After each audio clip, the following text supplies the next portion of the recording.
Welcome to the Movers and Shakers podcast, where real students are doing real deals in the world of multifamily real estate. I'm Vince Gething, the owner of the Wheelwell Profits Academy. Listen in as we dive into the journeys of driven individuals who are turning their dreams into reality. These people are just like you, taking action and making things happen.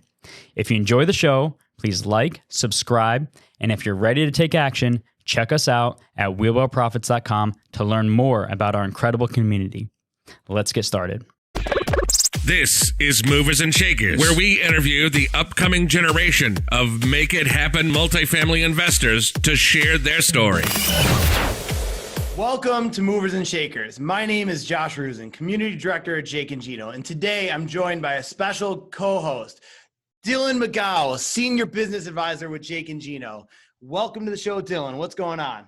I'm doing all right, Josh. I got a chance to be a guest on the show. Now have the opportunity to be co-host with you. A lot of exciting things in the Jake and Gino community. We've got an event coming up. A lot of students closing deals lately. Just super excited to be here with an awesome guest.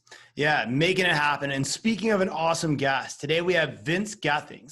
A little bit about Vince. So he's the owner of a Michigan-based Villanatics LLC and co-owner of the Tri-City Equity LLC. He has over 7 years of multifamily investing experience. He currently owns and operates 20 units in his personal portfolio, an additional 52 units in JV, and 48 units as a GP. He specializes in market research, due diligence, strategic planning, project oversight, and execution. He recently held the position of resource advisor for the U.S. Air Force, where he drafted and managed the operational funds and projects for a $1.4 billion enterprise. He also holds a green belt in Lean Six Sigma process improvement. And last but not least, he's a coach for our Wheelwell Profits Academy. Without further ado, welcome to the show, Vince. Hey, Josh. Thanks for having me on. Of course. Again. All right. So in today's episode, we're going to do a special deal case study. Vince, I want to highlight a little bit about the most recent deal you closed. And for the listeners, let's talk a little bit about how you found the deal and the markets it's in and why you like that market. Got it. So the last deal we closed is going to be La Puerta del Sol in El Paso, Texas. So we found this through broker relationships down there in El Paso. This is a new market for us going to El Paso. Our normal market was in Michigan prior to this. That's where we have those other units, the 52 and the 20. Two of my partners were really bullish on El Paso. One of them is a LP in 3 deals there, I think like 500 units. So he was pretty much just feeding us the stuff from those other deals he was on. And that market research really kind of spoke to me. And then another one of my partners is in the Army, and he was stationed at Fort Bliss for a few years. So he had some personal knowledge of living in that market, and he was turning me on to that market. Because before this deal, I'd never would have considered El Paso in a million years. Probably couldn't, pinpoint it on a map. I know it was like West Texas somewhere. But they won me over on El Paso. We all went in, voted, said, hey, we're going to start moving focus to El Paso and go there. Started getting out to broker relationships, and we found this deal. It was originally a 96 unit was the package we found, the OM that was sent to us. And we eventually whittled it down to the best 48 units of that 96 unit portfolio. So that is the top level view of that. And also we closed this as our first syndication out of a JV, which we did our last deal.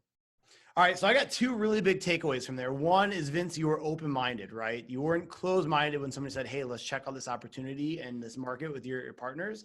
And the other one is your network, right? You had partners that opened you up to that opportunity were really big. So it's not something you hear very often where someone's like, hey, I whittled a deal down from 90-something units to what it is today. How did you get that thought? Why did you do that? Talk a little bit more about that. Yeah, absolutely. So the 96 units was made up of three properties that were all adjacent to each other on like one block. And it was a, let me think here. So it was a 48 unit, a 10 unit, and a 38 unit that were all right next to each other. The first thing we did was we nixed the 38 unit off of it because it was all 1 bedrooms and it kind of looked like a motel. So you can imagine like motel strip building, and they're all 1 bedrooms. And then our boots on the ground there did a quick walkthrough of it, and he said they were in pretty rough shape. So more from a value add into like a full-on distressed property, and we weren't about to do a huge heavy lift from 4,000 miles away. So that was like the low-hanging fruit. Let's just nix that. We didn't want to open up that can of worms. So we carved that the 38 out of the deal. And then once we got into contract on it, we flew there and saw the property ourselves. And then we noticed the 10 unit that was next to it was also in really bad shape. It was 50% occupied. So the whole top floor of this 10 unit, the top 5 units were completely empty and vacate for probably like a year. They were like half not remodeled, but half destroyed. Like they took, like completely like gutted them. And so it's just a bunch empty shell. And again, it didn't fit our business model for our investors that we were looking for, that value add, not a distressed property. And then the 48 that we liked, the best 48 was about 20-year newer build. So they were built in about 1985, and the 38 and the 10 next to it were built in like the 60s. So there was completely different vintage, which has its own problems. So once we sat down and kind of looked at these two properties, one was like a light value add in the 80s build, and the other one was like a super distressed, 1960s full gut job build. And it was hard. It was two completely different business models. So we had to sit down and be like, okay, it's just best to just carve those out, focus on the 48, pick one business plan and stick with that. And that's what we ended up doing. And the sellers understood. I love that, Vince. And I think you said something extremely important there, talking about business plans and sticking to the business plan, having the discipline and not forcing something that's outside of your realm of expertise. So I think that's extremely important for the listeners to have an understanding of is know what it is that you're looking for and stick to a plan. Can you tell us a little bit about the financing on that deal? Absolutely. So we got killer finance. So I mainly do local community banks. So one of the first things we do is one of our partners, their job is to, as soon as we go into a new market, pick up the Rolodex and just start going through all the local community banks and credit unions and start making introductions and start building those relationships. So we landed on a couple local banks there. One of them was super bullish on El Paso. They were actually the most optimistic person on the whole deal from start to finish, which is, it's good. It was surprising for us. Usually the lenders and their underwriters are, the super conservative ones, but they were like, no, El Paso's strong. We're going places, the next 7 to 10 years is going to be huge for us. So the terms we got, the first set of terms was 75% LTC, 25-year AM, 4.75 APR, 1 point origination, 1 point prepayment penalty, 12 months interest only. And then it was recourse since it was a community bank. So that was the original terms we got pre-COVID. So let's talk about that. COVID obviously threw a curveball, right? Yes. And when there's choppy waters, it takes a skilled sailor to navigate them. Talk about what COVID changed in the deal and how you leverage that and a little bit more about all that. Exactly. So this was a huge boost in confidence in my team and our ability to perform in contested environments. When the market gets tough and everybody starts freaking out, us being able to stay calm, cool, collected, and keep pressing forward on a deal. Let me see here. We got took some notes. So our original under contract on the 48 unit was $36,200 a door. So that was pre everything. That was like February of 2020. So February this year. That's what we went in original contract with. We did due diligence, got a couple thousand, 100,000 shaved off, and we got down to $34,500 a door just based off of our regular due diligence and CapEx budget and everything like that. And then COVID hit. So when that hit, we put the deal on pause. We actually backed out of the deal at first because we started doing, started writing down all the things like, okay, what could happen? We started calling all of our mentors, everything like that. Like I called Gino. We started looking at other guys that were huge in that area, especially in Texas, on what they were underwriting with. And I did a super nerd thing about it. I created an Excel sheet and I was like, okay, here's what Gino's saying. Here's what like Neil Bow is saying. Here's what, Brad Schumacher, over in Dallas is saying. And I create the spreadsheet of like all these big hitters, a couple other guys in the Dallas, Austin, Houston area that have thousands of units, what all they're saying and how they're changing their underwriting. And then I just averaged them out. I'm like, okay, well, it seems like the average is everybody is cutting all additional income for the next 2 years or the next year. Everybody is stopping rent growth and even doing a 10% negative rent growth for the next 12 months. So we put that into our underwriting. Everybody shored up their reserves up to 12 to 18 months of pity reserves. So we put that into our underwriting. So yeah, no rent increase. Actually, we modeled the rent decline 10%. We did 30% economic vacancy right out of the gate for 18 months. We're going to have a 30%. So going from 100 down to 70% economic or 70% economic occupancy. So we modeled that in there, and if the deal still worked, it still worked. And at that point, once I modeled all this in, those it was like 4 or 5 different factors, the deal didn't work. So we had to sit down and have the vote and are we willing to take this risk? And really, as fiduciaries for our investors, are we willing to risk our investors' capital? And at that point, as fiduciaries, we weren't willing to do that because rule number 1 is don't lose your investors' money. Like preservation of capital is rule number 1, right? So we voted to back out of the deal on Friday. We had the tough call with the broker. And look, with everything that's going on, this is we talk to people that have thousands of units and all of our mentors, and this is what they're modeling for the next 18 months. And once we plug that in, this deal just doesn't cash flow. It's too risky right now. And they understood, and we shut the deal off on a Friday. And then we spent pretty much Friday night all the way to Monday figuring out how we could make this deal work. Just lots of coffee, lots of late nights. I think we worked, 20-hour days over that weekend of what levers can we pull in order to make this deal work.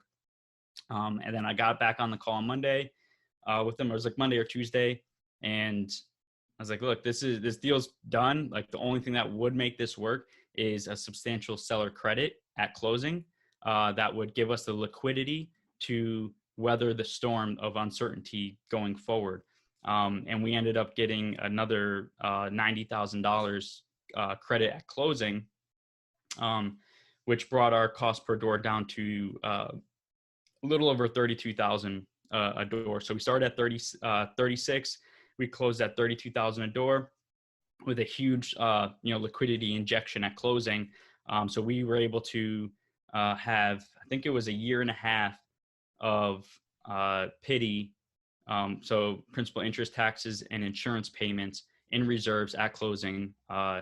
So we were flush with, and that was on top of our CapEx budget. So we had our full CapEx budget plus another 18 months of cash reserves. So that gave us the confidence to move forward on the deal.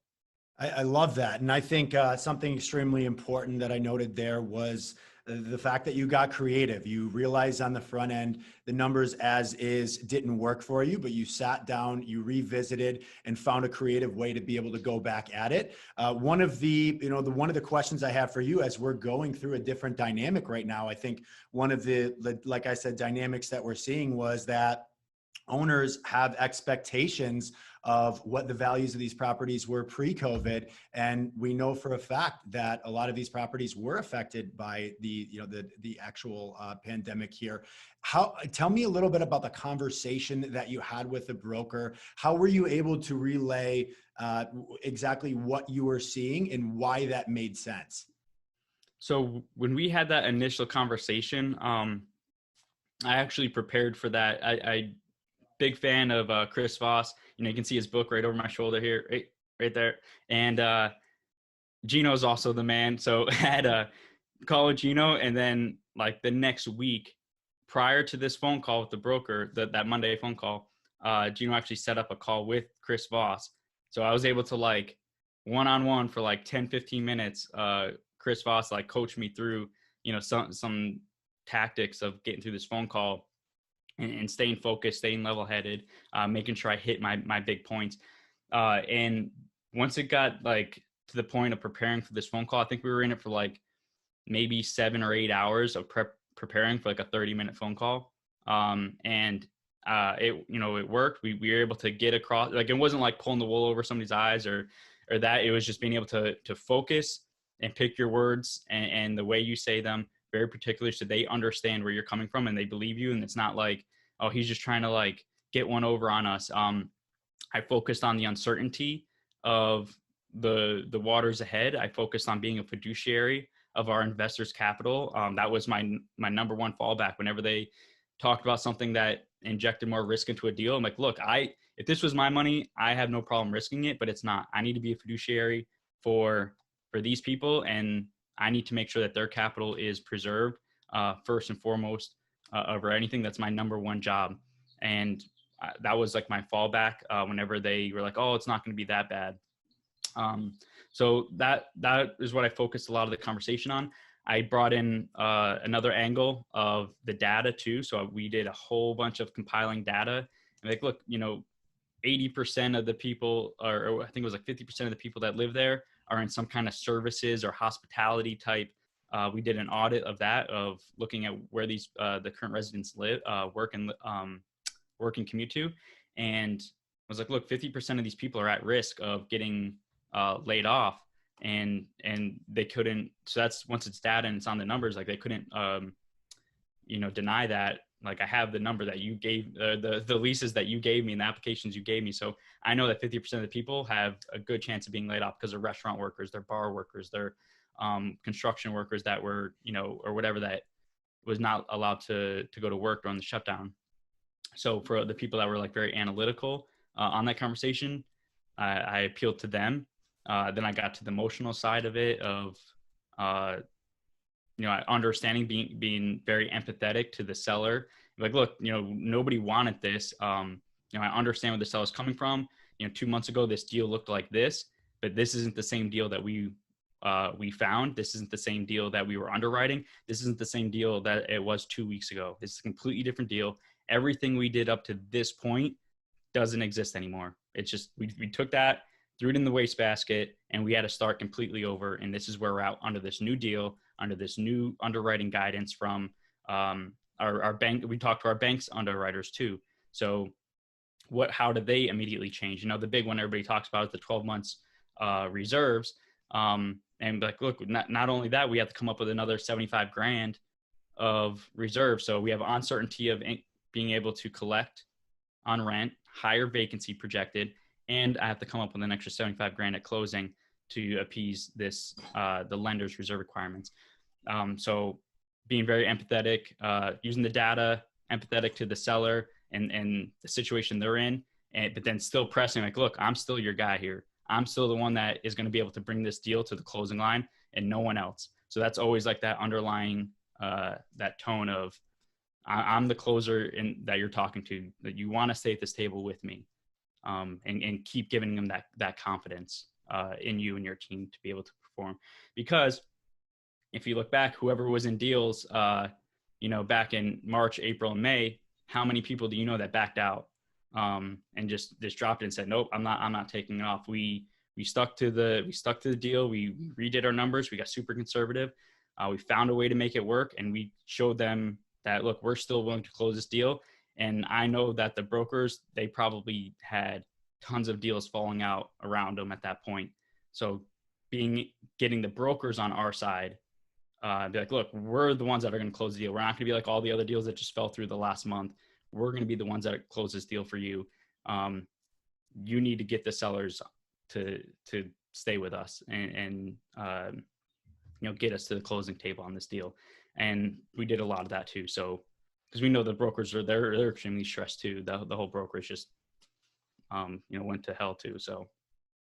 Yeah, when you look at it, right, a broker gets paid by completing a transaction. So realizing that we're on the same side and aligning forces, it's very powerful. And one big takeaway I have from everything you just executed is the 5 Ps, right? Proper preparation prevents piss poor performance. So like you mentioned, you put 8 hours in for a 30-minute phone call, talk about prevention and really prepping to make that happen. So I have a few questions I want to dive into with you. This was your first syndication. Why did you decide to syndicate?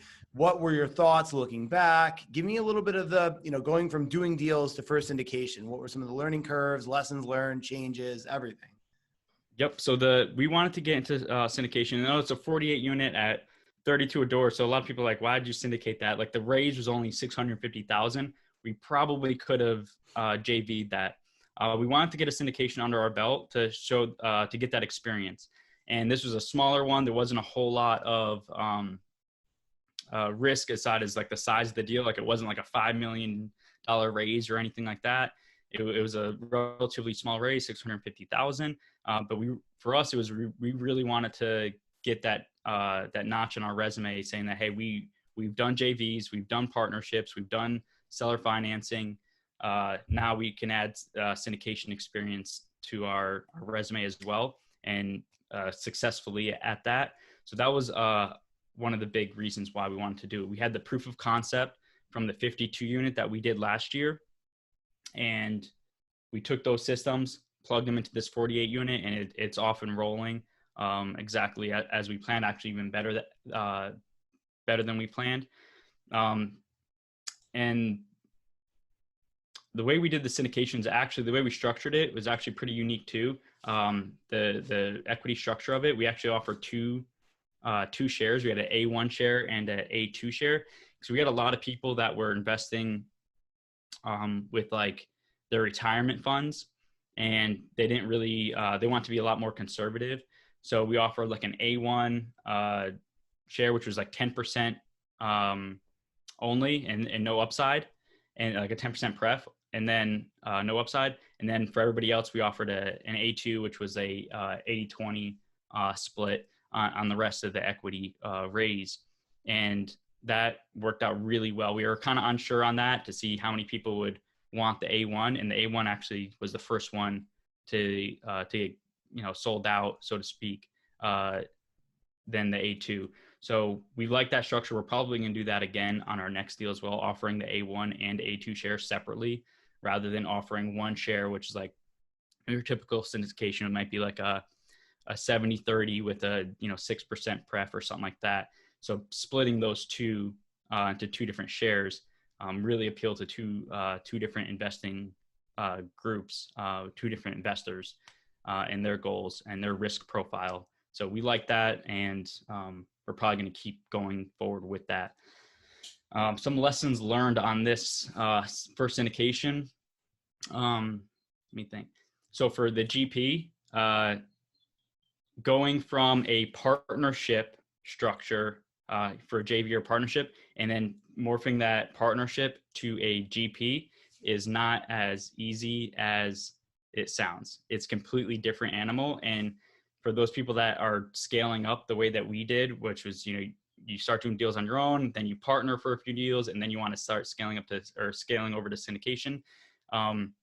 You need to put like the pump the brakes on before you go into syndication, and really make sure that the people that are going to be staying on board from the partnership to the syndication to the GP, to the managers, understand what they're getting into, because it's not a plug and play. The roles change. The amount of time and sweat equity you need to put into the deal changes. Everything changes. The way the compensation works, that changes. So you need to have that conversation. And I wish I would have had a call with my lesson learned. The biggest lesson learned on this was I wish I had a call with like Bill Ham, like 2 months before I actually had a call with him, because he kind of laid out, educated me on the best way that he does GP structures. So for us, it didn't break up the group or anything like that. It's just we just got too far down the deal, and then we realized, oh, wait a second, this isn't just a plug and play. We can't just assume the same roles that we did as a partnership as a GP, because it's completely different. So the lesson learned on that is, if you're going to scale from partnership to syndication, sit down, make sure that you understand all of the roles of the GP, of the managers, and the people that are our partners going to be GPs understand what they're getting into and how they're going to be compensated before you're in a deal. Everything worked out fine, but it was just a couple conversations that were a little bit more uncomfortable as we, kind of find our new groove into this new system that we're doing. I like what you talked about when it comes to team members, making sure that everybody has a solid understanding of what their roles and responsibilities are, and that they are almost pieces of a puzzle. And that's what's going to allow you to go further faster, having all the right pieces of the puzzle in place. I guess when it comes down to recommendations for you on how to go about finding potential partners, what would you say to that? Oh, finding potential partners. Yeah. So first, just get out there, network. So join groups, join meetups, do whatever. You got to network your ass off and get around as much as you can. And then I go into it going forward into this. Don't just find people that have money. Like, oh, I got whatever $500,000 to invest. And like, oh, well, you're gonna be a great partner. That's probably the worst thing to do. You got to vet partners like you would like your wife or something like that. Like, this is a long-term relationship. So you need to make sure that your skills are complementary. So whatever that you're good at and what you're not good at, they complement that. So whatever your weaknesses are their strengths. Whatever you don't like to do, that's their strengths, or they like to do. For me, I'm not the big investor relations. Like, I'm not going to go out to like the wine mixers and do all the small talk and chum up the crowd and work crowds. Like, I'm way too introverted for that. I'm getting there because I have to. I'm forced to grow. That's part of the game. But I have a partner that loves that stuff. He loves the investor relations. He has no problem getting out there. So that was an easy kill. I like the numbers. I like being operations. I got a partner that he's like, every time I look at spreadsheets, like my eyes glaze over. Like, when I love that stuff. So that's where you get into that. What do you like doing? What are your strengths? What are your weaknesses? So they need to be complementary. Then it goes into goals. Make sure your goals and your timelines are aligned. So if my goal is like 1,000 doors, 20K a month in passive income, and theirs is like, 5K and like 200 doors, that means in like a year, they're looking to jump ship. They're like, hey, we're here. I'm ready to rest on my heels. I've achieved what my goal was. So my work ethic and my input to this team is going to, go down to 15% productivity because, I've already achieved my goal. So you have to make sure that your goals and your timelines are lined up. And then lastly, the core values. You have to make sure that you're absolutely aligned.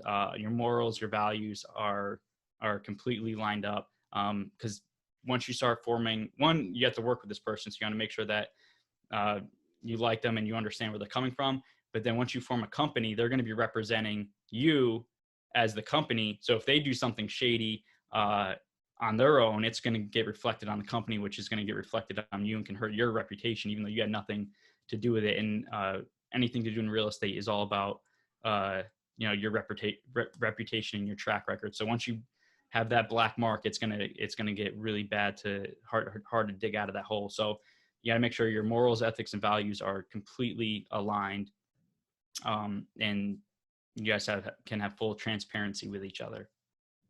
Man, so Vince, those are some really good, actionable, tangible steps.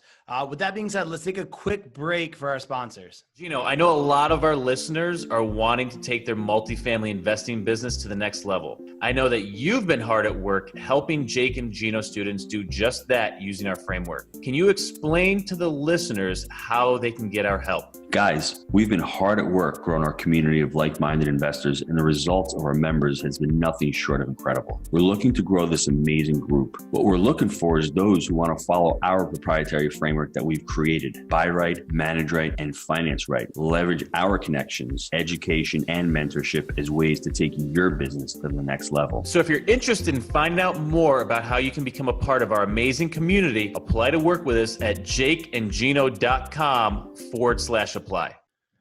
So Vince, we're going to now move on to the short answer section of the episode. I want to ask you first and foremost, what's your favorite book? Man, let me see what I got here. My favorite book right now, because I got too many, is the Daily Stoic by Ryan Holiday. So if you don't know Ryan Holiday, he awesome guy. But he has a couple books out. He has like Ego is the Enemy, Stillness is the Key. Obstacle is the Way. And then he came out with like this daily meditation type book where you read 1 page a day, teaches you a lesson. And that book has been really good on my daily routine of just aligning my thoughts and my mind starting the day. So favorite book right now, probably that one on the stack of like 10 books I'm reading right now. So next up, I want to have you give the listeners a little bit of an understanding of your daily routine. And when it comes to you, what is your best habit for success? Oh man, daily routine. So I actually have it written on my wall here so I don't forget. My daily routine. So doing the daily stoic meditation, that's a good one. Probably, let me think. I scribe my goals every day. So I have my book that Josh sent me or whoever sent me this. So every day in here, I write my goals in here. So that's one of the first things I do every day. And then when it comes to productivity, planning out the night before for the next day is really understanding what are your big rocks that day. What's the one thing, right? If you want to go into the Gary Keller one thing. So really sitting down that night before, trying to clear your mind and be like, okay, what are the big rocks that I must accomplish tomorrow before anything else? Block that out on your calendar. That has been probably the most productive thing I've done in terms of just getting things done, is planning the night before or sitting down on a Sunday night, planning the week out, your big rocks for the week. What are your big appointments? What are your big tasks that you need to complete? And then you don't do anything else until those are done. As far as like staying motivated, the daily scribing and meditation type thing, I'm big into that too. That helps keep me motivated when the grind starts sucking, and then you're like, okay, why am I doing this again? And you can kind of take 5-10 minutes, sit down, meditate, scribe some goals, and fill up the tank of motivation again. I love the fact that you mentioned your why, because this is a thing that every single day in this business is not necessarily going to be sunshine and rainbows. You've got to think back to your motivations on a day-to-day business to put you through what's necessary to actually build this business. So I love folks that are extremely focused on their why on a day-to-day basis. I think there are an absolute ton of golden nuggets in this episode today. Just a couple of things that I want to go through. First and foremost, making sure that you have an understanding of your business plan and then sticking to that, staying disciplined. We at Jake and Gino, we talk a lot about protect the plan. So I love that you knew exactly what it was that you were getting into, criteria for your deals. You knew what didn't fit that and you moved on. And so I think that's extremely important, especially for newer investors to have an understanding of, as well as you talked a lot about how to find partners, finding partners with complementary skill sets and making sure that your goals are aligned, knowing that each of these partners is going to have direct ties to you when it comes to their morals, when it comes to their ethics, and your name as a whole. So tying yourself to the right ship and surrounding yourself with like-minded individuals, community, to be able to find those partners, which are going to allow you to go further faster. Josh, do you have anything to add to that? Yeah, so a few things that really stood out to me is, one, obviously the numbers don't lie, right? You can't argue with that. When you presented facts, all of a sudden it's no longer opinion. That helped you be able to prove, and show your point. And also putting investors first, right? When you approach an investment from that philosophy, you're going to do good because you do have a fiduciary responsibility to them. And then also how important it is to stay open-minded and network. So those are some of my big takeaways. With that, Vince, how can the listeners get a hold of you? Yeah, absolutely. So we have connect@tricityequity.com. That's our direct line email straight to us. That'll go to the whole management team. You can ask us any questions you want. We're on Facebook. We have the Tri-City Equity Group Facebook page. We have the Honolulu Multifamily More right there. Group that we run with Jamie Gruber out here. We're on Instagram. We're on LinkedIn. So Vince Gething's on LinkedIn. I'm there as well. So we're trying to be that omnipresent marketing plan. My partner Duke, who's also the one with the that likes doing the investor relations. So he's doing this whole plan. So I'm letting him run with it. So you should be able to find us very easy. Awesome. And we'll go ahead and put those social links within the notes of the show so that we can find them there. Vince, listen, I just want to say I appreciate you being a guest on the show and really taking a deep dive into your deal and showing what goes into this and how you were able to successfully navigate the waters of COVID. Now, guys, listen, if you want to be the next Movers and Shakers guest, email us, josh@jakeandgino.com. Until next time, let's make it a Movers and Shakers week. See you, everybody.